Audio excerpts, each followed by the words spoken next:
하루하루 예뻐지는 몸과 마음 심리상담소 하예맘 13회를 시작합니다. 안녕하세요. 저는 인재교육강사 김예림이고요. 심리운동사 소아연 선생님도 함께 계십니다.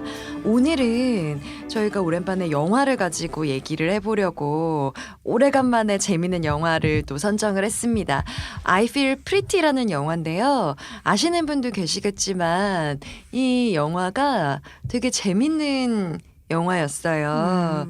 네, 하연쌤은 어떻게 보셨는지 좀 궁금해요. 이 영화 줄거리 얘기 같이 해주시면서 말씀을 좀 부탁드릴게요. 저는 되게 재밌게 봤어요. 되게 코미디 영화라고 해서 보긴 했는데 많이들 되게 재밌게 보셨을 것 같아요.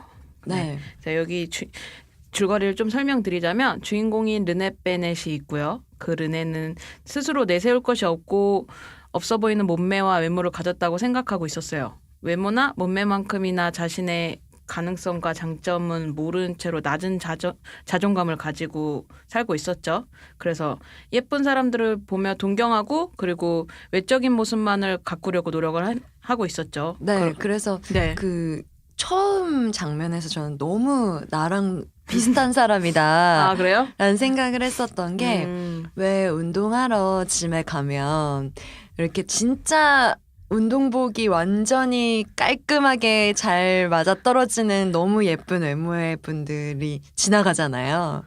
특히 뭐 요가 수업 있다, 뭐 GX의 요가 수업 있다 그러면 선생님들이 지나갈 때 이렇게 쳐다보면서 와 좋겠다. 아, 진짜요? 네. 저는 그런 적이 한 번도 없어서. 그래서 그 르네가 스피닝 하러 갔을 때 네. 진짜 모태미녀가 막 오늘 처음 오셨어요? 라고 그러면 저도 처음이에요. 막 이런 장면이 네. 있었잖아요. 네네네. 그때 마치 르네가 저인 것 같아서 공감이 너무 되는 거예요. 네. 그렇구나. 그렇게 스피닝장에 갔죠? 르네가. 그래서 스피닝을 하게 되죠. 근데 스피닝을 하다가 갑자기 사건이 생기죠. 넘어지죠. 네, 그러니까는 네. 그 강사가 네. 너의 항상 꿈꿔왔던 모습을 만나게 될 거다. 오늘 운동하고 나서 거울 보면 네가 꿈꿨던 너의 모습이 네 앞에 있을 거다라 그랬더니 이제 르네가 동기부여를 빡 받은 거죠. 무슨 램프의 요정처럼 네. 갑자기 확 변하죠. 네. 네, 그래서 갑자기 막 페달을 엄청 힘줘서 밟다가 기계가 고장나나 그러죠. 네, 넘어졌어요. 기계가 고장났을 거예요. 그러다 네네네. 머리도 빨려 들어가죠. 네. 그래서 저 어떻게 저 진짜 아프겠다라고 생각했죠. 그러니까 네. 이 연기를 넘어서 진짜 피멍 들었을 것 같은데. 네, 그래서 넘어지고 나서 짐에서 자기가 일어나고 나서 갑자기 바뀐 모습을 보게 되잖아요. 네, 그러니까 기절했다가 네. 깨어나니까 허벅지부터 저는 그것도 좀 공감이 됐거든요. 네. 보통 여자들이 이렇게 살 뺄 때 허벅지 라인을 되게 많이 가꾸고 싶은 경우가 많잖아요. 그래서 막 이렇게 허벅지를 손으로 딱 쓸면서 이게 내 허벅지라고. 그러고 그리고 막 내 뭐 가슴은 어때? 막 이러면서 그러니까는 자기가 달라진 거는 외적으로 아무것도 없었는데 자신을 보는 자신의 시선이 르네가 마치 최면에 걸린 것처럼 갑자기 바뀌었죠. 변했죠. 네. 그래서 네. 그래서 르네가 평소 취직하고 싶었던 유명한 화장품 회사를 또 취직하게 되죠. 그러니까요. 그 본인의 바뀐 모습을 그대로 상상을 하면서 되게 자신감 있게 면접을 보잖아요. 네, 그러니까 기절하기 전이랑 후랑 네. 저는 카메라가 이렇게 르네를 따라가면서 찍는 것들이 되게 흥미로웠는데 네.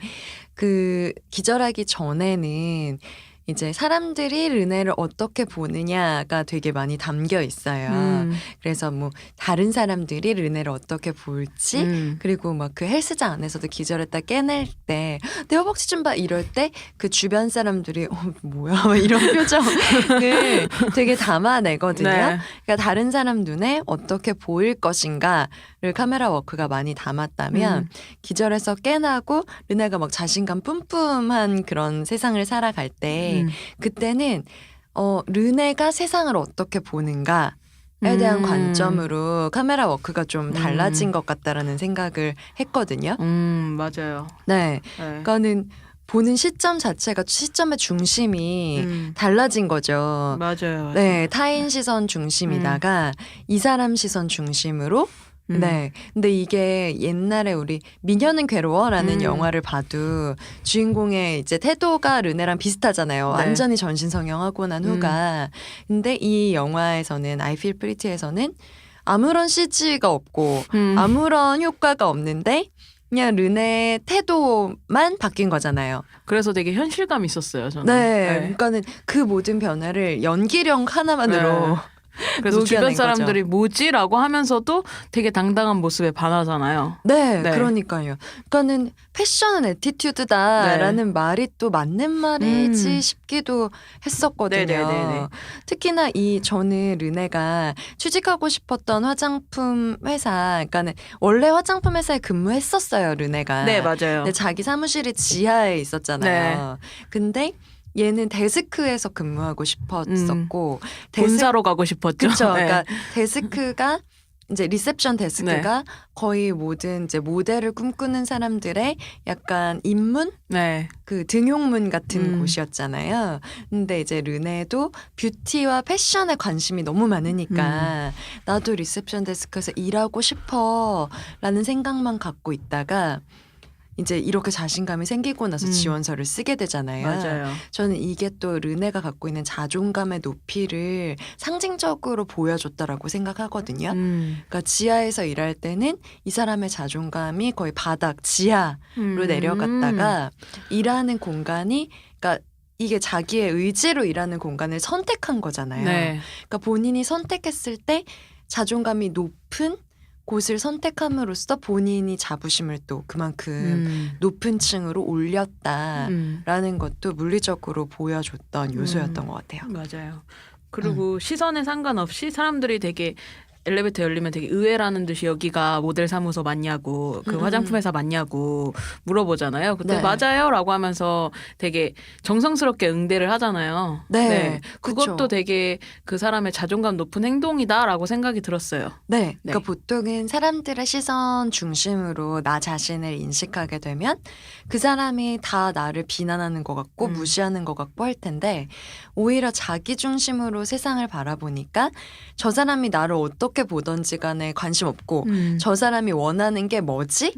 그래서 그 대표이사 남동생이 진짜 잘생겼잖아요. 잘생겼더라고요. 왔을 때 평상시에 드시는 거 녹즙 같은 주스였어요. 주스 이거 준비 혹시 몰라서 해놨어요 라고 얘기했더니 그 남자가 이 사람을 약간 왜 이 사람이 여기 있지? 라는 시선으로 보다가 누나가 당신 잘 뽑은 것 같다 라고 그 사람의 역할을 또 좀 중심적으로 네. 이 사람의 외모가 아니라 맞아요. 또 봐주는 그런 모습을 또 봤습니다. 맞아요. 그러니까 이렇게 본인이 이제 당당한 삶을 살게 됐던 계기가 자기 자신을 어떻게 인식하느냐에 대한 거였던 것 같아요. 그렇죠. 또 우리는 운동심리 상담 방송이잖아요. 네. 근데 이 영화의 또 중요한 장치가 영화의 시작도 운동이었고 끝도 운동이었잖아요. 네. 근데 시작할 때 운동의 목적과 끝날 때 르네가 운동을 선택했을 때 목적은 좀 달랐던 것 같아요. 맞아요. 네. 시작은 정말로 외적인 요소를 추구했고 그쵸. 마지막은 내가 건강하기 위해서 즐거워하기 위해서 좀 운동을 시작하는 느낌을 받았어요. 네네네. 항상 막 하고 싶은 건 너무 많은데 네. 르네 보면 그 외모를 떠나서 르네라는 사람의 에너지는 되게 밝고 건강하고 명랑한 것 같아요. 그래서 르네가 되게 이제 건강한 에너지, 명랑한 에너지를 갖고 있는 사람인데 스피닝을 타러 갔을 때는 왠지 위축돼 보이고 주변 사람들의 시선도 의식하고 맞아. 막 운동을 뭔가 재밌게 하는 것 같은 느낌은 아니었어요. 그죠? 살 빼야 돼, 살 빼야 돼. 약간 예뻐지고 싶어, 예뻐지고 싶어. 막 이런 게 보였잖아요. 네, 그리고 막 그 운동하러 가기 전날도 막 그 동상에서 저는 예뻐지고 싶어요. 하면서 비 오는 날. 네. 맞아요. 이렇게 막 빌고, 그러니까는 이 예뻐지기 위해서 자기를 꾸미는 뭐 화장하는 것도 너무 좋아하잖아요. 친구들 얼굴도 화장해주고 맞아. 그리고 운동하는 것도 했나? 운동을 어쨌거나 선택을 할 때 뭔가 이렇게 적극적으로 선택하는 모습을 보이긴 하지만 그게 다 타인의 시선을 의식한 그런 선택이었다라는 거죠. 그렇죠. 그리고 스스로가 타인의 시선을 봤을 때 안 예쁘다고 본인이 생각을 한 거 전제하에 운동을 시작을 한 거죠. 그쵸. 네. 그러니까는 이 영화의 제목을 생각해 보면 네. 영화 제목이 I Feel Pretty잖아요. 네. 한국어로 직역하면 나 좀 예쁜 것 같아. 나 예쁘다고 느껴 이거잖아요. 네, 맞아요. 근데 이런 말을 우리가 평상시에 언제 하는지를 생각해 봤거든요. 근데 네. 내가 나한테 예쁘다고 하는 건 되게 민망한 상황이잖아요. 맞아. 특히 그쵸? 우리나라 사람들은 더 못하는 것 같아요. 네네. 그러니까 자뻑이라 그러고. 일상적으로 나 예쁜데 왜 막 이게 아니라 야 오늘따라 화장이 잘 됐네. 오늘따라 머리가 잘 됐네. 이랬을 때 나 오늘 좀 예쁜 것 같아 라고 얘기를 하는 그런 정서가 있고 그걸 역으로 생각해 보면 평상시에 나 이 정도까지 예쁘지는 않았어. 가 전제가 되어 있는 것 같다는 생각이 들었거든요. 맞아요. 그러니까 I feel pretty가 나는 예쁨을 느껴. 근데 평소에는 예쁨을 못 느꼈어. 라는 거고 그리고 예쁨을 느낀다라고 하는 게 못 느꼈다라고 생각하는 이유는 우리가 예쁘다라는 말 자체가 이제 타인지향적인 표현으로 오인이 되고 있는 것 같아서 맞아. 다른 사람이 오늘따라 왜 이렇게 예뻐? 할 때 우리는 습관적으로 아니야. 네, 이렇게 맞아. 되게 얘기를 그게 한다라는 뭔가 거죠. 뭐 멋쩍어서 그러는 표현인가요? 근데 진짜 멋쩍어서 습관적으로 그런 표현을 하기도 하지만 그게 진짜 진심으로 아니야. 이렇게 느껴질 때도 있는 것 같아요. 그쵸? 그렇구나. 네, 네. 그래서 저는 이제 가끔 되게 자존감 높은 그런 사람들을 볼 때 요즘 막 이영자 씨 혹은 뭐 이국주 씨 뭐 이런 분들 막 이렇게 되게 예쁘게 화장하고 미쳤다 이거 너무 예쁘다 이 컬러 너무 예쁘다 뭐 혹은 이거 너무 맛있다 이런 얘기를 할 때 이제 그때 참 대단하다. 그러니까 자기 본연의 느낌을 다른 사람의 리액션 고려하지 않고 느끼면서 한다라는 게 대단하다고 생각하거든요. 스스로 자기의 그런 것들을 내뿜는 거죠. 네, 그러니까는 저도 좀 그런 것 같아요. 저도 막 주변에서 오늘따라 되게 예뻐요. 혹은 뭐 예림쌤은 예뻐요라는 얘기를 들을 때 뭐 그런 얘기를 많이 듣는다는 건 아닙니다. 아니에요. 저희 많이 들어요. 네. 네. 근데 그런 때 아니에요. 막 이렇게 이렇게 그러면서 내 진심도 솔직히 그 정도로 예쁘진 않지라고 느꼈던 것 같거든요. 그래요? 네, 하연쌤은 어때요? 저는 사실 예쁘다라는 표현은 사실 잘 못 들었고요. 그냥 하연쌤도 피부 너무 좋고 그 소리는 좀 많이 들으면 되게 그죠? 좀 민망해요. 그래서 처음에는 그 생각은 했었어요. 이게 칭찬할 게 없으니까 그거라도 칭찬해야 되나? 라는 생각을 좀 많이 하기는 했어요. 근데 그게 있는 그대로 보이는 대로 얘기를 해주시는 분들도 많았는데 저도 자존감이 낮았을 때는 그 생각을 되게 많이 했고. 그러니까 제가 뉴욕에 갔을 때 뉴욕에선 길 지나갈 때 이렇게 예뻐 보였나 봐요. 외국 사람들한테. 그래서 같이 간 선생님이랑 같이 지나가면 또 옷을 엄청나게 한가득 싸가지고 하지 않았겠어요? 네. 가는 곳마다 예쁘다는 칭찬을 되게 많이 받았어요. 왜 그랬는지 아직도 모르겠어요. 진짜 예쁘니까 예쁘다고 한 거겠죠. 그쵸? 네. 그러니까 막 센트럴파크를 같이 걸어가는데 you look good 말하면서 막 남자들이 막 뛰어가고 흑인 백인 할 거 없이 그리고 한인타운에서도 이제 어떤 할머님이 너무 예쁘다고 어떻게 이렇게 예쁘게 하고 다니냐고 막 그런 칭찬을 많이 받았거든요. 그리고 스테이크하우스에서도 너네 딱 들어오자마자 예뻐서 한참 쳐다봤어. 웨이터가 그런 얘기를 했었거든요. 근데 그런 얘기를 들으면서 너무 민망한 거예요. 처음에 한 이틀 정도는 왜 이러지? 왜 이런 얘기를 하지? 그러다가 나중에 익숙해지면서 저도 자존감이 좀 올라가는 경험을 했었는데 그러니까 I feel pretty라는 말을 쓰는 경우는 결국은 평상시에는 예쁘다라는 느낌을 많이 못 받았을 때 이런 말을 쓰는 거구나.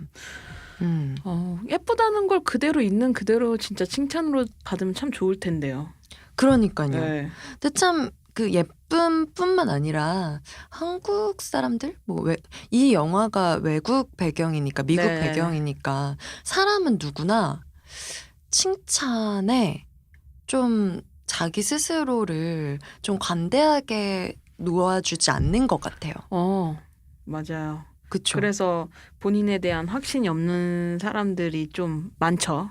그쵸? 네. 그러니까 다른 사람에 대한 칭찬은 그냥 할 수 있는 것 같은데 내 자신에 대한 확신은 잘 없고 내가 뭔가 나를 인정하기보다는 부정적인 모습을 더 집착하게 되고, 그죠? 네. 네. 그리고 결과도 뭔가 수치화되거나 네. 아니면 눈에 볼 수 있게 좀 결과가 나온 거 이외에는 뭐 이렇게 실체가 없는 것들 있잖아요. 예쁨도 실체가 없는 거고 맞아. 뭔가 똑똑하다, 뭐 성격이 좋다, 뭐 밝다 이런 것들도 누군가가 칭찬했을 때 아니에요. 어두운 면도 많아요. 혹은 뭐 지적이지 않아요.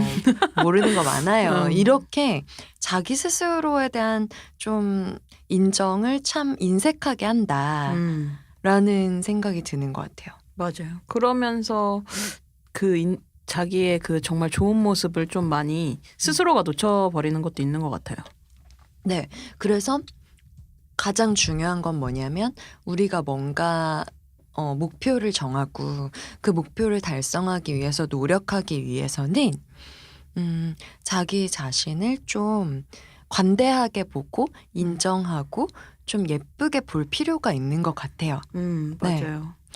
그러니까 그게 이 영화 안에서는 기절했다가 깨나서 시선이 완전히 달라지는 그런 계기였겠지만 사실 아까도 영화에서 말씀드렸지만 아무런 CG나 장치가 없었거든요. 맞아요. 그럼에도 불구하고 본인의 있는 장점을 그대로 내뿜은 거잖아요. 본인의 성격과 그쵸. 자기는 그렇다고 생각을 하고 스스로가 난 네. 예뻐. 남들에게 보여지는 시선은 난 정말 예뻐. 반할 시선이야. 막 이렇게 생각하면서 자신감을 얻고 그대로 행동을 하잖아요. 네. 그러니까 뭔가 자기 자신에 대한 확신을 종교처럼 믿어야 될 것 같아요. 맞아요. 저는 때로 그런 생각하거든요. 그러니까 이게 좀 철학적일 수도 있는데 얘기가 어렵게가 만들 텐데 네. 좀 걱정이 되지만 우리가 태어나고 싶어서 태어난 사람이 없거든요. 세상에. 막 뭔가 신이 창조할 때 야 이번에 태어날 사람 했을 때 저요 제가 태어날래요 막 이런 거 기억하는 사람 없잖아요. 네. 그렇죠? 네. 그래서 우리는 자의로 태어나지 않았단 말이에요. 그리고 우리의 외모도 우리가 선택하지 않았잖아요. 맞아. 그래서 우리의 외모는 내 거가 아닌데 남이 만들어준 건데 그래서 받은 거잖아요. 그러니까 누군가가 만들었다라고 할 때 정성껏 만들지 않았을 리가 없다. 그러니까 되게 소중하고 예쁜 거다. 그게 맞는 것 같아요. 이게 약간 어려운 말은 아닌데 그렇게 생각하시는 면서 사는 게 사실 정신 건강에도 좋고 그게 맞는 말 같아요. 저는. 그러니까 내가 내 눈, 코, 입, 내 몸매를 내 거라고 생각하면 남들에 비해서 내가 못 가졌어. 내 눈은 왜 이래? 내 코는 왜 이래? 그러니까 내 거기 때문에 내가 관리하고 뭔가 좀 새롭게 만들 수 있다라고 생각하니까 좀 그런 생각이 들 수 있는 거거든요. 아쉽다라는 생각이 들 수 있는 거거든요. 내 거가 아니라 받은 거예요? 그쵸? 빌려 쓰는 거일 수도 있고. 근데 그게 참 누군지는 모르겠지만 되게 정성껏 만들었어요. 막 몇백 개의 뼈들이 다 조각조각 잘 맞춰져 있고 이 세포들이 다 매일매일 열일하고 있고 뭐 태어났다가 죽었다가 우리가 뭔가 먹어주면 그걸 또 열심히 소화를 시켜준단 말이에요. 맞아요. 우리가 시키지 않는데 그래서 참 나랑 같이 살아가는 것들인 거예요. 내 거가 내 소유가 아니라. 그리고 이것들은 나를 위해서 정말 열심히 노력해주고 있다. 그리고 나도 이것들을 위해서 열심히 같이 마음을 쓰고 있다라는 거를 종교처럼 믿는다면 너 참 예쁘다라고 했을 때 너의 소유물이 너의 노력의 결과가 예쁜 게 아니라 그냥 너라는 존재가 예쁘다라고 생각할 수 있을 것 같아요.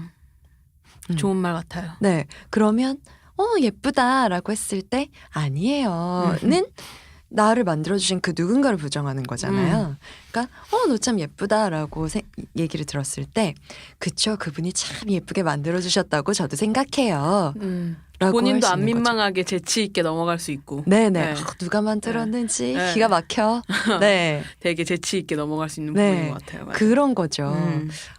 그래서 저도 좀 그 뉴욕에서 돌아올 때 그 마음을 가지고. 그래요. 어제 네. 언니가 뉴욕 갔다 온 얘기해 주시면서 그 얘기 해줬잖아요. 네. 센트럴파크에서 엄청 많은 사람들이 지나가는데 예쁘다고 해줬다고. 네, 그때 네. 자존감 많이 올라갔다고. 맞아요. 네. 미국에서 살아야겠다고 생각했어요. 아 좋은데 나도 한번 가보고 싶다. 네네네. 그죠. 네. 같이 가요. 우리 저희 청취자 여러분들이 구독과 좋아요를 잘 눌러주시면 저희가 뉴욕에 가서 자존감을 올리고 네. 올 수 있어요. 그거 후기를 들려드릴 수 있어요. 네. 네. 네. 그러면 우리 이 1부의 골자는 그래서 나 자신을 확신하자. 그리고 나를 좀 예쁘게 보자. 그건 어려운 게 아니고 그냥 나의 시선에 달려 있는 거다. 내 자신의. 네, 내 자신을 보는 시선을 그러니까 다른 사람이 나를 보는 거를 필터로 가지고 내가 세상을 보는 거인지 내가 보는 세상을 나의 관점으로 보는 거일지에 따라서 네. 이렇게 르네의 인생이 바뀌었던 거잖아요. 네, 맞아요. 그래서 필터를 내 안에 두자. 바깥에 주변 사람들의 시선에 두지 말자. 네. 라는 게 일부의 골자일 수 있을 것 같습니다. 네. 네. 이 영화에서 명언인 대사 Because what I am is me.